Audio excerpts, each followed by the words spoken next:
l'idée c'est toujours pareil, c'est d'avoir un itinéraire géographique et musical qui soit cohérent, c'est-à-dire on part des portes de Besançon, là on va commencer le 20 mai à Cussé-sur-l'Oignon et le 21 mai à Guiseuil, et puis on se dirige tranquillement vers Marat depuis Besançon.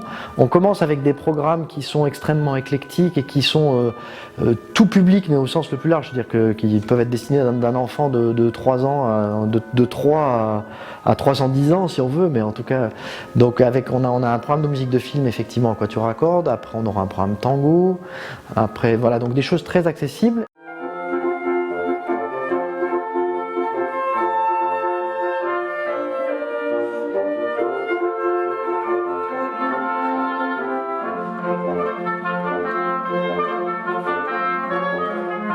C'est pour un quintet avant, mais au départ c'était un quatuor à cordes, et ça a été transcrit par David Walter, qui est oboïste, et qui l'a transcrit pour le quintet Moragues. Alors Barber, c'était une pièce sur l'été, sur le renouveau de l'été, donc c'est une pièce un peu plus intimiste. C'est une des pièces maîtresses du répertoire pour quintet avant, pour 5 instruments. C'est une pièce très extatique, très lente, avec une utilisation des instruments assez poussés techniquement, avec des couleurs, une recherche de couleurs et de timbres vraiment intéressante. Donc c'est une pièce qui est très, très agréable à écouter, mais en même temps qui demande beaucoup de travail et de précision à l'intérieur du quintet.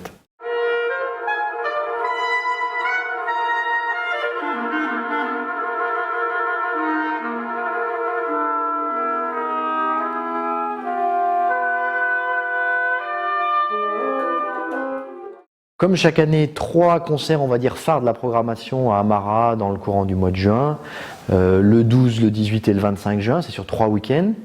Et puis autour de ces 3 concerts un petit peu phares, on a toute une autre série de concerts où on visite pas mal de petits villages, un petit peu à la frontière entre le Doubs et la Haute-Saône. Et pour le 10e anniversaire, on voulait se faire plaisir et aussi inviter nos amis. Et peut-être aussi proposer un peu des surprises au public. Donc on aura l'ensemble suisse Les Chambristes qui sera avec nous pour le premier concert à Marat le 12 juin en après-midi, c'est un dimanche à 17h.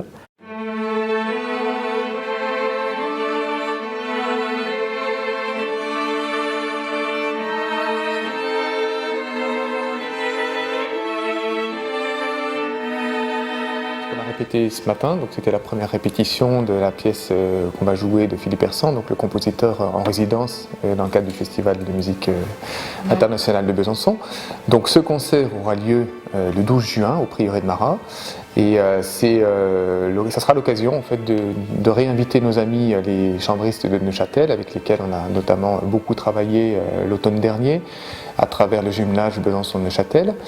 Et en ouverture du concert, donc, nous donnerons en première pour nous des fantaisies sur le nom de Zacher, écrites pour quatuor à cordes récemment. Les chambristes de Neuchâtel, eux, de leur côté, vont jouer une pièce de Dupuis, qui est un compositeur donc suisse qui n'est pas actuel. Nous avons décidé de nous mutualiser et de faire ensemble le Divertimento de Mozart en ré majeur, qui sera d'ailleurs redonné en deuxième partie au concert du 12 juin.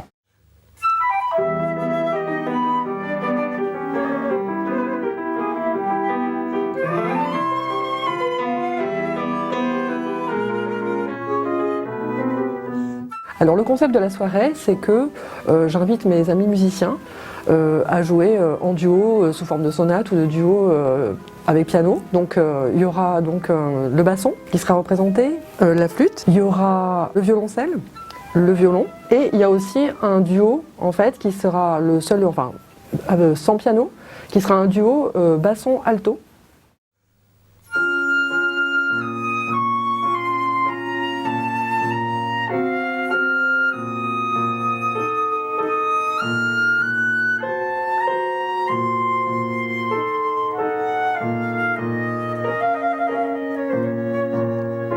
Donc ces 2 extraits qu'on vient d'entendre sont extraits de la sonate de Poulenc, donc pour flûte et piano, qui est une des célèbres sonates de Poulenc. Chaque musicien de Tentatis va avoir l'occasion de partager un moment privilégié avec Sylvia en travaillant seul avec elle.